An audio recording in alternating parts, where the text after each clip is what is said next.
इनमें से कौन सा MS ऑफिस का वैध संस्करण यानी वैलिड वर्जन नहीं है? MS ऑफिस, तो MS ऑफिस 2010 होता है, 2019 होता है और 21 होता है। ये तीनों MS ऑफिस के वैलिड वर्जन हैं। 2015 जो है इस नाम से कोई भी वर्जन या कोई भी संस्करण अभी तक लॉन्च नहीं हुआ है। ठीक है दोस्तों, तो राइट आंसर हो जाएगा इसका डी। इनमें से कौन सी कीज वर्तनी व्याकरण की जांच को सक्रिय करता है? मतलब स्पेलिंग और ग्रामर मिस्टेक अगर आपके MS वर्ड में हो जाती है तो आप कौन सी की का यूज करोगे? कौन सी शॉर्टकट की स्पेलिंग और ग्रामर मिस्टेक का जो है यूज करता है? वो है हमारा F7। अगर आप F7 प्रेस करोगे तो अगर आपके डॉक्यूमेंट में कोई स्पेलिंग और ग्रामर की मिस्टेक होगी तो उससे रिलेटेड जो भी है फीचर वो ऑन हो जाएंगे। ठीक है, आपके कंप्यूटर में जो भी स्पेलिंग मिस्टेक है, ग्रामर मिस्टेक है, उसको F7 की के माध्यम से आप सही कर सकते हैं। Right answer B. फाइल अथवा फोल्डर को पुनः नामांकित करने की फंक्शन की है। अगर आप अपनी फाइल या किसी भी फोल्डर को रीनेम करना चाहते हो, दोबारा नाम हटा के दूसरा नाम चेंज करना चाहते हो, तो आपको F2 प्रेस करना है। Right answer D, F2। Hyper text markup भाषा या लैंग्वेज का प्रयोग किया जाता है। तो hyper text markup language HTML जो लैंग्वेज होती है उसका उपयोग क्या किया जाता है, क्यों किया जाता है? इसका यूज होता है वेब निर्माण हेतु। ठीक है ना, अगर आप वेबसाइट बनाना चाहते हो, इंटरनेट पर अगर आप वेबसाइट बनाना चाहते हो अपनी, तो आपको सबसे पहले HTML लैंग्वेज आनी चाहिए। ये एक बेसिक लैंग्वेज होती है। ठीक है, इसको समझना बहुत ही ज्यादा आसान होता है। तो अगर आप वेबसाइट बनाना चाहते हैं तो आपको मार्कअप लैंग्वेज यानी कि HTML का प्रयोग करना होता है। Right answer B. Internet Explorer, Firefox और क्रोम क्या है? ये तीनों क्या होते हैं? हमारे ब्राउजर होते हैं। Web browser, internet Explorer, Firefox, Chrome, Microsoft Edge, ठीक है ना, ओपेरा मिनी, सफारी, ये सारे हमारे क्या होते हैं फ्रेंड्स? वेब ब्राउजर होते हैं। और वेब ब्राउजर एक एप्लीकेशन सॉफ्टवेयर होते हैं, ध्यान रखना। और जो ऑपरेटिंग सिस्टम होता है ये हमारा सिस्टम सॉफ्टवेयर होता है, जैसे विंडोज OS, ठीक है ना, विंडोज 98, 97, विंडोज XP, विंडोज 10, ये सारे हमारे ऑपरेटिंग सिस्टम होते हैं। राइट आंसर हो जाएगा इसका बी, वेब ब्राउजर। विंडोज में एक चलते हुए प्रोग्राम से दूसरे प्रोग्राम पर जाने तो निम्न कीज दबाया जाता है। अगर आप मान लो एक प्रोग्राम पे हो, आप तुरंत दूसरे प्रोग्राम पे जंप करना चाहते हो, दूसरे प्रोग्राम पे जाना चाहते हो, स्विच करना चाहते हो, तो आपको अल्ट के साथ टैब की प्रेस करना है। अगर आप अल्ट के साथ टैब की यानी कि राइट आंसर ए, आप अल्ट के साथ टैब की प्रेस करेंगे तो आप एक विंडो से दूसरी विंडो में स्विच कर सकते हैं। राइट आंसर ए। MS वर्ड में निम्नलिखित का प्रयोग फॉर्म लेटर के निर्माण है तो उस समय करते हैं जब आप प्रिंट अथवा ईमेल को बहुत बार अलग अलग प्राप्तकर्ताओं को प्रत्येक कॉपी भेजने के लिए करते हैं। तो मतलब आप क्या करना चाहते हो कि एक ही मैसेज, एक ही लेटर आप बहुत सारे प्राप्तकर्ताओं को उसकी कॉपी भेजना चाहते हैं, तो आप मेल मर्ज का प्रयोग करेंगे MS वर्ड में। ठीक है, राइट आंसर हो जाएगा इसका D, mail merge. MS PowerPoint 2010 में डेकोरेटिव टेक्स्ट को इंसर्ट करने हेतु कौन सा जो ऑप्शन है वो यूज होता है? तो 2010 हो चाहे 2019 हो, डेकोरेटिव टेक्स्ट के लिए अपन वर्ड आर्ट का यूज करते हैं। ठीक है, वर्ड आर्ट डेकोरेटिव टेक्स्ट के लिए वर्जन कोई भी हो, 2010, 13, 16, 19, 21, सब में वर्ड आर्ट मिलता है। ठीक है दोस्तों, राइट आंसर हो जाएगा D, word art. Question number 9, किसी भी सिलेक्टेड टेक्स्ट को रेखांकित करने के लिए दबाया जाता है। अगर आप किसी भी सिलेक्टेड टेक्स्ट के अंदर अंडरलाइन करना चाहते हैं, रेखांकित मतलब अंडरलाइन देने के लिए अपन कंट्रोल U प्रेस करते हैं। शॉर्टकट की कंट्रोल U होती है अंडरलाइन के लिए, कंट्रोल B होती है बोल्ड के लिए, कंट्रोल I होती है इटैलिक के लिए। ठीक है, राइट आंसर इसका जो होगा वो होगा C, control U। Question number 10, खुले हुए विंडोज को मिनिमाइज करने हेतु किस संक्षिप्त की का प्रयोग किया जाता है? विंडो के साथ अगर आप M की प्रेस करोगे तो अगर आपकी कोई विंडो खुली हुई है, कोई प्रोग्राम खुला हुआ है, तो आप उसकी विंडो को क्या कर सकते हो? मिनिमाइज कर सकते हो। Right answer D, Windows M। Question number 11, refresh करने हेतु कीज का प्रयोग किया जाता है। अगर आप अपने कंप्यूटर को रिफ्रेश करना चाहते हो तो आपको F5 की प्रेस करनी पड़ेगी। Right answer C, F5। निम्नलिखित में से कौन सा उपकरण, कौन सा डिवाइस एक फोन लाइन पर डिजिटल डाटा भेजने के लिए प्रयोग किया जाता है?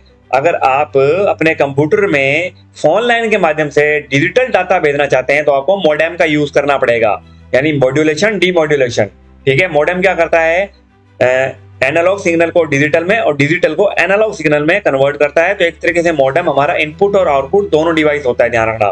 ठीक है ना, तो अगर आप उपकरण एक फोन लाइन से डिजिटल डेटा भेजना चाहते हैं तो आप मॉडेम का यूज करेंगे। Right answer C. .NET domain किसका प्रतिनिधित्व करता है, किसको रिप्रेजेंट करता है? Dot net. तो डॉट नेट जो डोमेन होता है वो नेटवर्क डोमेन होता है, ये नेटवर्किंग से रिलेटेड होता है, ठीक है ना। कॉमर्शियल के लिए .com होता है, और कमांड के लिए .cmd होता है, और एजुकेशनल के लिए .edu होता है, ठीक है फ्रेंड। राइट आंसर हो जाएगा इसका हमारा सी ऑप्शन, नेटवर्क डोमेन। पहली पीढ़ी का कंप्यूटर इनमें से किस पर आधारित था? तो हमारी फर्स्ट जनरेशन का जो कंप्यूटर था उसमें वैक्यूम ट्यूब्स और मैग्नेटिक ड्रम, ठीक है, जो डेटा इंसर्ट करने के लिए तो मैग्नेटिक ड्रम का यूज होता था, ठीक है ना, और जो मेन कंपोनेंट था वो था उसमें वैक्यूम ट्यूब, ठीक है। Right answer C. अगर एक कंप्यूटर अन्य कंप्यूटर को डेटाबेस सेवाएं प्रदान करता है तो उसे किस रूप में जाना जाएगा? अगर एक कंप्यूटर अन्य कंप्यूटर को डाटाबेस सेवाएं, डाटाबेस की सर्विस दे रहा है तो उसको कहते हैं अपन डाटाबेस सर्वर, ठीक है। राइट आंसर ए। डाटाबेस सर्वर जो होता है वो क्या करता है? दूसरे कंप्यूटर को भी क्या करता है? डेटाबेस की सेवाएं देता है, ठीक है। राइट आंसर ए। निम्नलिखित में से किस रूप में डेटा कंप्यूटर में स्टोर किया जाता है? तो अगर आप कंप्यूटर में डेटा स्टोर करना चाहते हैं तो कंप्यूटर जो में है, हमारा जो डेटा है वो कंप्यूटर में बाइनरी फॉर्म में क्या होता है? सुरक्षित होता है, स्टोर होता है। ध्यान रखना, बाइनरी मतलब 0 और 1, ठीक है। कंप्यूटर सिर्फ 2 ही वर्ड जानता है, 0 और 1, तीसरा वर्ड नहीं जानता वो, ठीक है ना। तो बाइनरी जो होता है वो हमारी एक तरीके से लो लेवल लैंग्वेज होती है, बाइनरी लैंग्वेज। और जो कंप्यूटर है वो सिर्फ 2 तरीके से ही डेटा स्टोर कर सकता है, 0 और 1, यानी बाइनरी बेस पे। राइट आंसर ए। असेंबली भाषा किस स्तर की भाषा है? तो जो हमारी असेंबली भाषा है वो निम्न स्तर की प्रोग्रामिंग लैंग्वेज है, यानी कि लो लेवल लैंग्वेज है, LLL, ठीक है ना। असेंबली लैंग्वेज हमारी लो लेवल लैंग्वेज की भाषा होती है। बाकी हमारा जो HTML है, जावा है, PHP है, .NET है, पाइथन है, ओरेकल, ये सारी हाई लेवल लैंग्वेज की प्रोग्रामिंग लैंग्वेज होती है, ठीक है ना, HLL। बट जो हमारा असेंबली है वो हमारी लो लेवल लैंग्वेज की भाषा होती है, जिसको सिर्फ कंप्यूटर समझता है। Right answer D. Task manager का उद्देश्य क्या है? तो टास्क मैनेजर का उद्देश्य होता है स्क्रीन पर सभी विंडोज की व्यवस्था करना और ऑपरेटिंग सिस्टम में चल रहे सभी प्रोग्रामों को सूचीबद्ध करना। राइट आंसर ए और बी दोनों सही हैं, ठीक है। टास्क मैनेजर में आप ये देख सकते हैं कि भी आपका कौन कौन सा कंप्यूटर में प्रोग्राम चल रहा है, और दूसरा अगर आपका कंप्यूटर हैंग हो गया है, कोई भी प्रोग्राम आपका स्टक हो गया है, आगे आप कुछ भी नहीं कर पा रहे, ना वो क्लोज आ रहा, ना वो हम कुछ कर पा रहे, तो आप टास्क मैनेजर Ctrl+Alt+D प्रेस करके आप टास्क मैनेजर ओपन करेंगे, और ऐसा करने पर आपके जितने भी टास्क ओपन होंगे आप उसको राइट क्लिक करके एंड टास्क कर सकते हैं। ऐसा करने पर अगर आपका कोई प्रोग्राम स्टक हो गया है, हैंग हो गया है, आगे नहीं बढ़ रहा है और ना ही वो क्रॉश हो रहा है, तो आप क्या कर सकते हो? उसको टास्क मैनेजर की मदद से क्लोज कर सकते हो। तो राइट आंसर डी, ए और बी। कंपाइलर और इंटरप्रेटर स्वयं ये हमारे क्या होते हैं? कंप्यूटर के प्रोग्राम्स होते हैं। ध्यान रखना, कंपाइलर और इंटरप्रेटर एक प्रोग्राम्स होते हैं जो लैंग्वेज ट्रांसलेटर होते हैं। ध्यान रखना, कंपाइलर और इंटरप्रेटर लैंग्वेज ट्रांसलेटर होते हैं जो हाई लेवल लैंग्वेज को लो लेवल लैंग्वेज में और लो लेवल लैंग्वेज को हाई लेवल लैंग्वेज में, अर्थात ह्यूमन की लैंग्वेज को मशीनी लैंग्वेज में और मशीनी लैंग्वेज को ह्यूमंस की लैंग्वेज में कन्वर्ट करने का कार्य करता है, ठीक है ना। तो वो होते हैं हमारे कंपाइलर और इंटरप्रेटर, ये होते हैं हमारे प्रोग्राम्स। राइट आंसर ए। निम्न में से कौन सा प्रिंटर ग्राफिक्स को प्रिंट नहीं कर सकता? तो इंकजेट प्रिंट कर सकता है, ठीक है, डेजी व्हील प्रिंट कर सकता है, डॉट मैट्रिक्स हमारा नहीं करता, लेजर प्रिंटर भी कर सकता है। तो dot matrix printer graphics print नहीं करेगा। Right answer C. MS Excel में कौन सा फॉर्मूला रो डाटा को कॉलम में या कॉलम के डेटा को रो में दर्शाता है? मतलब अगर हमारा कोई डेटा है वो हॉरिजॉन्टल है तो वर्टिकल कर देगा, वर्टिकल है तो हॉरिजॉन्टल कर देगा, रो डेटा में है तो कॉलम डेटा में कर देगा, कॉलम डेटा है तो रो डेटा में कर देगा। उसका राइट आंसर हो जाएगा ट्रांसपोज, ठीक है। अगर मैं आपको करके बताऊं तो जैसे मान लो यहाँ पे मैंने कोई नाम लिखा, जैसे मैंने लिखा यहाँ पे नेम क्लास रोल नंबर, मैं चाहता हूं कि ये अभी लेफ्ट से राइट है ना, मैं चाहता हूं कि ये अप से डाउन हो जाए, ठीक है ना। तो हम क्या करेंगे, इसको अभी ये कॉलम वाइज है, इसको मैं रो वाइज करना चाहूं, इनको सेलेक्ट करूंगा और Ctrl+C करूंगा कॉपी करने के लिए। फिर मैं एक ब्लॉक पे क्लिक करूंगा, एक सेल पे क्लिक करूंगा, फिर मैं क्या करूंगा, पेस्ट में जाके पेस्ट स्पेशल करूंगा, और यहाँ पे नीचे आ रहा है ट्रांसपोज। जैसे ही मैं ट्रांसपोज करूंगा तो ये जो अभी लेफ्ट से राइट है वो अप से डाउन हो जाएगा, देखना, ये देखिए, ठीक है। तो यही वो पूछ रहा है कि भी अगर रो डाटा है तो उसको कॉलम डेटा में, और कॉलम डेटा को रो डेटा में करने के लिए हम ट्रांसपोज ऑप्शन का यूज करेंगे। राइट आंसर ए। एक कंप्यूटर प्रोग्राम जो कि असेंबली भाषा को मशीनी भाषा में परिवर्तित करता है उसको बोलते हैं असेंबलर। ठीक है, एक कंप्यूटर का प्रोग्राम होता है जो असेंबली भाषा को मशीनी लैंग्वेज में कन्वर्ट करने का कार्य करता है, उसको अपन क्या बोलते हैं? असेंबलर बोलते हैं। ठीक है दोस्तों, राइट आंसर हो जाएगा ए। ऐसी कंप्यूटर डिवाइस जो कि मुख्य रूप से हार्ड कॉपी प्रदान करने के लिए इस्तेमाल की जाती है उसको बोलते हैं अपन प्रिंटर। प्रिंटर हमें हार्ड कॉपी देता है, जैसे अपन प्रिंट देते हैं तो पेज निकल के आता है, जो भी डॉक्यूमेंट होता है हमारा वो प्रिंटर पे पेज पे छप के आता है, जिसको अपन फिजिकली टच भी कर सकते हैं, उसको बोलते हैं अपन प्रिंटर। वो होता है हार्ड कॉपी। और जो मॉनिटर होता है वो हमारी सॉफ्ट कॉपी हमें प्रदान करता है, क्योंकि हम उसके अंदर कोई भी प्रोग्रामों को छू नहीं सकते। ठीक है, राइट आंसर हो जाएगा हमारा डी, प्रिंटर। निम्न में से कौन सा डेटाबेस मैनेजमेंट सिस्टम नहीं है? डीबीएमएस। ठीक है ना, निम्न में से कौन सा डेटाबेस मैनेजमेंट सिस्टम है? ठीक है, तो इसका राइट आंसर हो जाएगा हमारा ओरेकल। ओरेकल जो है वो हमारा डेटाबेस मैनेजमेंट सिस्टम सॉफ्टवेयर होता है, DBMS, database management system. Right answer A. MS Excel में निम्न में से कौन सी एड्रेसिंग मान्य नहीं है? यानी कौन सा एड्रेस है जो गलत है? A1 होता है, A1 से C3 होता है, और A1 कोमा लगा के भी आप कर सकते हो। तो इसका राइट आंसर हमारा A, C और D होगा, और रॉन्ग आंसर क्या होगा? B। स्लैश नहीं लगता ना, डैश लगता कभी भी बीच में। ठीक है, फोर्थ में क्या है ना, ये A1 और D4 ये रिपीट हो गया है। ठीक है, गलती से बाय मिस्टेक। ठीक है, तो अपन D को भी अपन सही मान के चलेंगे। आप इसको यहाँ तक ही पढ़िए, A1 कोमा D4, आगे का मत पढ़िए, इसको रिपीट हो गया है। तो राइट आंसर B है, ये इनवैलिड होता है, ये एड्रेस मान्य नहीं होता। आप A के बाद डैश स्लैश कुछ नहीं लगा सकते। ठीक है, राइट आंसर B। निम्न में से नॉन इंपैक्ट प्रिंटर कौन सा है? तो नॉन इंपैक्ट हमारा होता है B और C दोनों। ठीक है ना, B और C, इंकजेट और लेजर, ये नॉन इंपैक्ट होते हैं, या आवाज नहीं करते हैं, किसी प्रकार का शोर शराबा नहीं करते। राइट आंसर B और C, option D. Round up 3.7544/2 का आउटपुट क्या होगा? अगर ऐसा कुछ हमें दे रखा है तो फॉर्मूला यहां लगा के देख लेते हैं अपन। क्या है? 3.7544। ठीक है, ये हमारा हमने एड्रेस डाल दिया, कोई वैल्यू डाल दी। अब यहां पे हम राउंड अप का लगाते हैं। ठीक है, राउंड अप, और एड्रेस डाल के कोमा लगाते हैं 2। ठीक है, तो 3.76, तो हमारा राइट आंसर हो जाएगा ऑप्शन ए, 3.76 आएगा। अगर आप राउंड अप करते हो तो राउंड अप करने पे क्या होगा? ऊपर की वैल्यू दिखाने लग जाएगा। ठीक है, 3.76, right answer A. MS Excel के सेल में B2 से B6 में वैल्यू लिखी हुई है। ठीक है, और हम लार्ज का फॉर्मूला लगा रहे हैं, तो क्या मान आएगा? तो B2 से B6। ठीक है, तो देख लेते हैं। ये B2 से B6 में वैल्यू लिखी हुई है 29, 19, 27, 39 और 20। अब B7 में हम लार्ज का फॉर्मूला लगा रहे हैं, और रेंज सेलेक्ट की, कोमा लगा के 2 लगाया और एंटर प्रेस करा, तो रिजल्ट आ रहा हमारा 29। ठीक है, तो इसका राइट आंसर तो होगा 29। बट अब ये है क्या, ये मैं बता देता हूं। देखो, लार्ज का फॉर्मूला हमें बड़ी संख्या ज्ञात करके देता है, बट हमने यहाँ पे लिखा है 2, तो इसने दूसरी लार्जेस्ट संख्या ढूंढ के बता दी कि इस रेंज में से दूसरी लार्जेस्ट संख्या है 2, और पहली अगर संख्या डालें हम यहाँ पे 1 डालेंगे तो यहाँ आ जाएगा 39। तो पहली बड़ी संख्या कितनी है? 39 है। दूसरी सबसे बड़ी संख्या 29। अगर मैं यहाँ पे 3 करूंगा तो तीसरी मैक्सिमम वैल्यू बता देगा 27। ठीक है, इस तरीके से लार्ज का जो फॉर्मूला है हमारा काम करता है। तो राइट आंसर इसका हो जाएगा 29। दूसरी बड़ी संख्या हमारा क्या है? 29 है।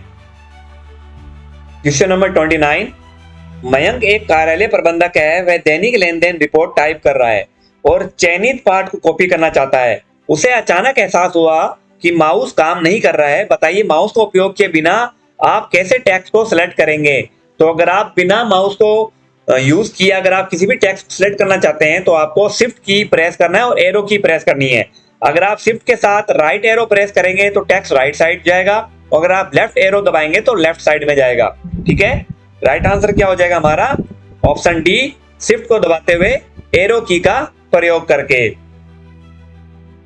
एमएस वर्ड में किसी भी वर्ण की घात, जैसे कि x की घात 4 टाइप करना चाहते हैं तो निम्नलिखित में से आप कौन सा ऑप्शन चूज करेंगे? अब x की घात 4 लगानी है हमें, तो यहाँ पे मैं आता हूं एमएस वर्ड में, ठीक है, यहाँ पे लिखा मैंने x, ठीक है। अब x लिख के मैं लिखता हूँ 4। अब मैं चाहता हूँ कि ये 4 ऊपर आए, तो मैं क्या करूंगा, ये दिख रहा है आपको सुपर स्क्रिप्ट, ठीक है, तो सुपर स्क्रिप्ट पे क्लिक कर दूंगा। अब मैं 4 लिखूंगा, तो ये क्या हो गया, हमारा घात के रूप में काम हो गया, ठीक है। इस तरीके से आप क्या कर सकते हैं, अगर आप टेक्स्ट को ऊपर दिखाना चाहते हैं, घात, स्क्वायर, क्यूब, वर्गमूल, घरमूल वगैरह देना चाहते हैं, तो आप सुपर स्क्रिप्ट का यूज करोगे। और अगर आपको नीचे देना है साइंस में, जैसे CO2, H2 वगैरह, तो आप सब स्क्रिप्ट का यूज करेंगे, ठीक है। तो इसका राइट आंसर क्या हो जाएगा हमारा, superscript, option number C, ठीक है।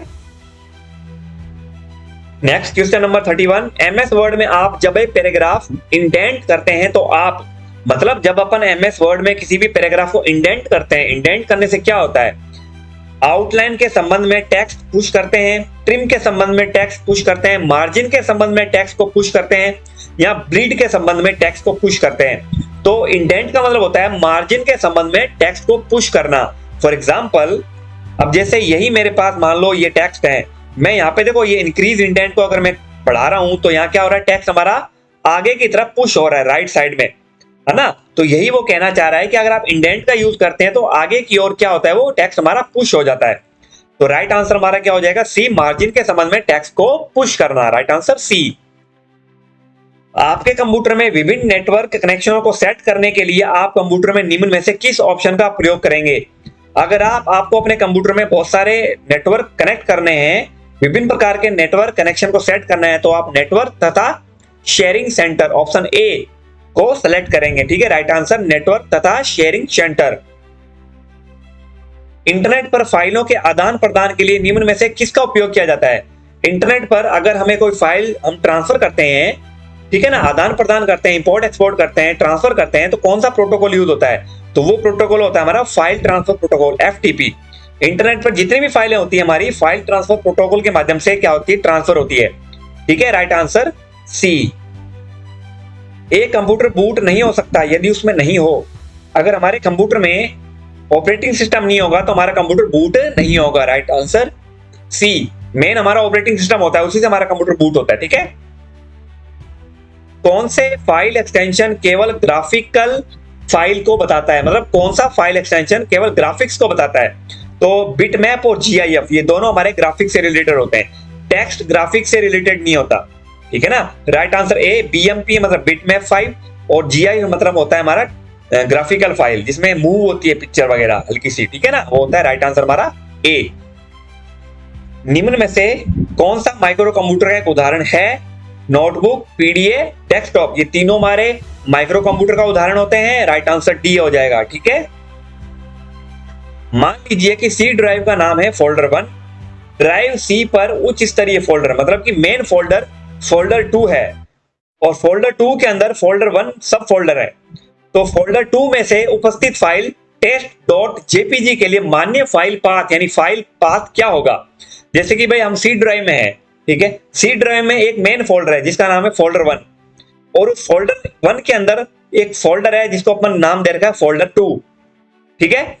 तो अब हमें क्या करना है, उसके अंदर जो हमारी फाइल है वो है test.jpg के नाम से, तो फाइल पाथ क्या होगा, ठीक है ना।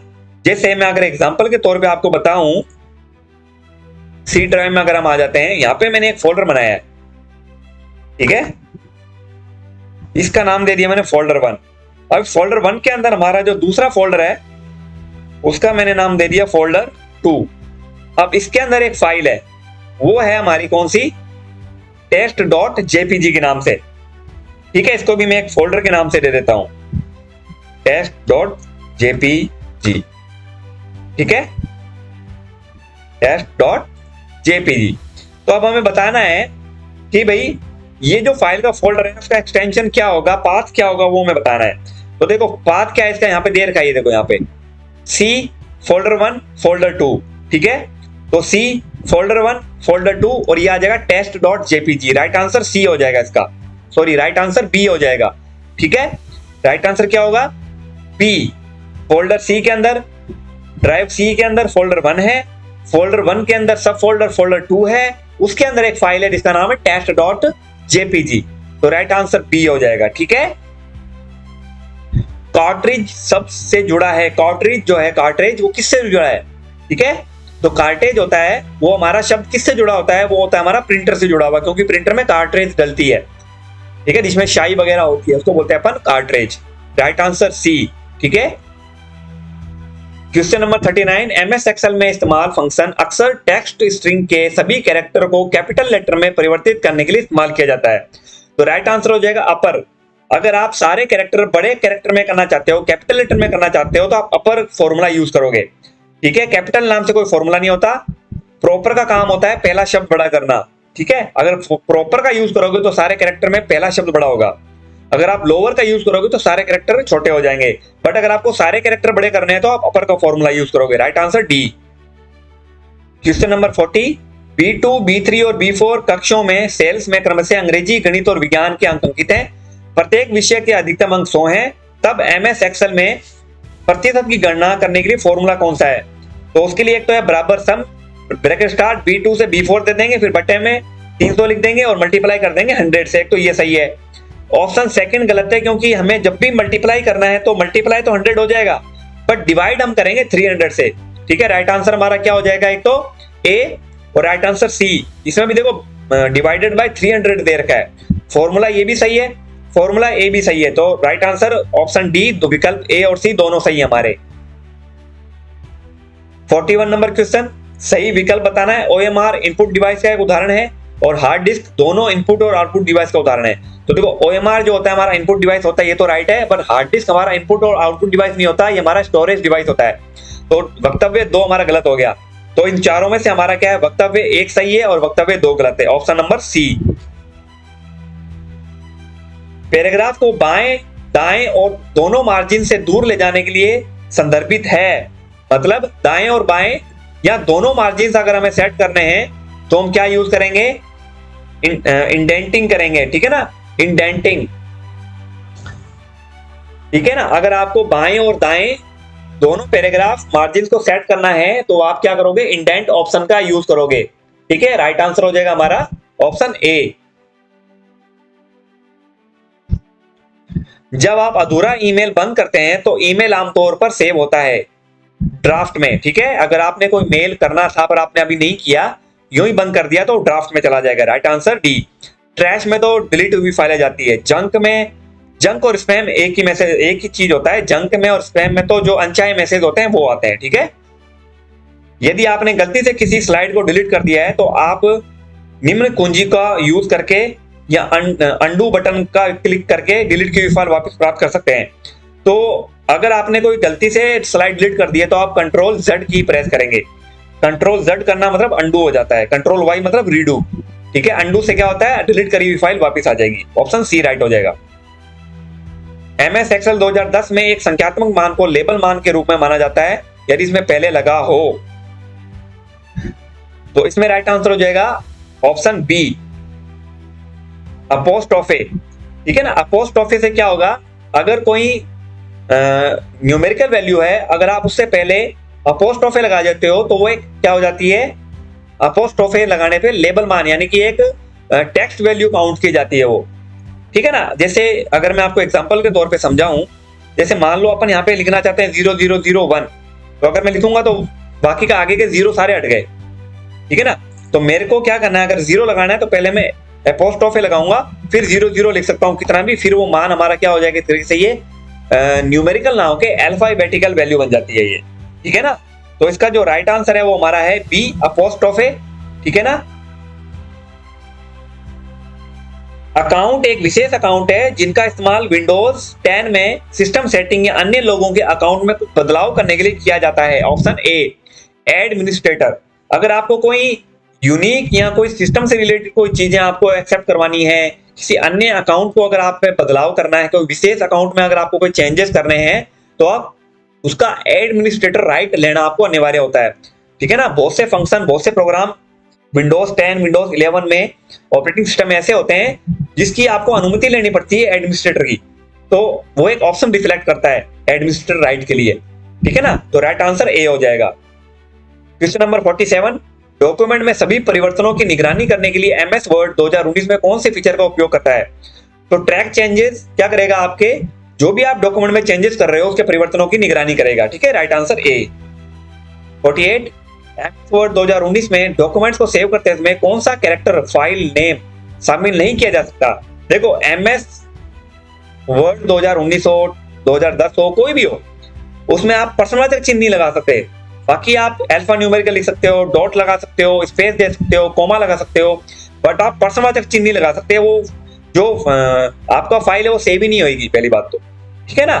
तो आप पर्सनवाचक चिन्ह लगा के कोई भी MS वर्ड की फाइल को सेव नहीं कर सकते। 49 नंबर क्वेश्चन, निम्न में से कौन सा प्रोटोकॉल ईमेल सेवाओं के लिए उपयोग किया जाता है? अगर आप मेल करते हो तो मेल अगर करना होता है तो SMTP, simple mail transfer protocol, SMTP use होता है, ठीक है। जो प्रोटोकॉल यूज होता है मेल करने के लिए SMTP यूज होता है, simple mail transfer protocol. Last 50 number question हमारा, एक पाथ दे रखा है, उसमें D दर्शाता है, ये पूछ रहा है, ठीक है ना। ये पाथ है, उसमें ये फाइल है, फाइल नेम है holiday.jpg, उसमें D क्या है? तो D है वो हमारा ड्राइव का नाम होता है, ठीक है ना। D ड्राइव का नाम, FM मेन फोल्डर का नाम, ट्यूटोरियल सब फोल्डर का नाम, और holiday.jpg फाइल का नाम, ठीक है। तो राइट आंसर A ड्राइव का नाम। तो ये हो गया हमारे टोटल 50 क्वेश्चन, ठीक है। बहुत ही इंपॉर्टेंट थे, बहुत यूनिक थे, नए सिलेबस पे आधारित थे। अगर आपको वीडियो पसंद आया हो तो लाइक करें, कमेंट करें, शेयर करें। मिलते हैं आपसे नेक्स्ट वीडियो में। बहुत बहुत धन्यवाद।